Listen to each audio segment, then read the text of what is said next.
Ito po yung maliit na garden ko.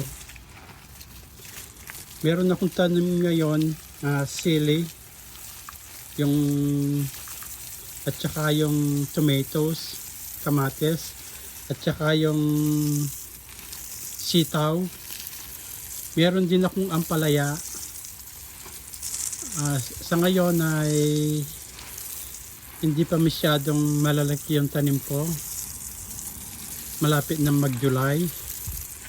Pero yung itong sili ko, yung hot pepper, itong dalawang ito, last year pa ito sinave ko. Ngayon dinabas ko rito, ngayon okay na.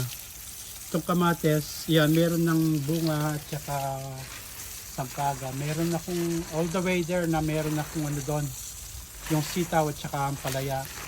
At saka yung maraming dahon na ito, ano ito, aya, sa Kapampangan, aya, parang spinach. So hindi ko inalis dahil masarap yan. Every time na nagluluto ako ng gulay, kumukuha ko dyan. Kumukuha.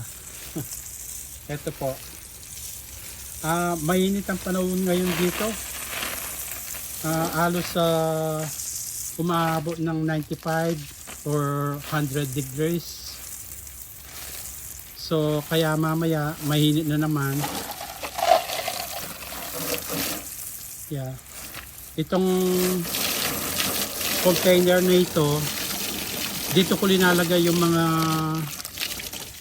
mga leftover o yung mga gulay at saka mga saging ganon. Linalagyan ko ng tubig.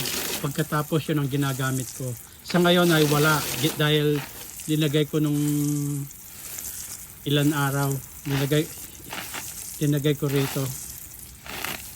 So yun po ang ating maliit na garden. So next time pag malaki na po ito at saka na ako gagawa ng video naman. So follow me.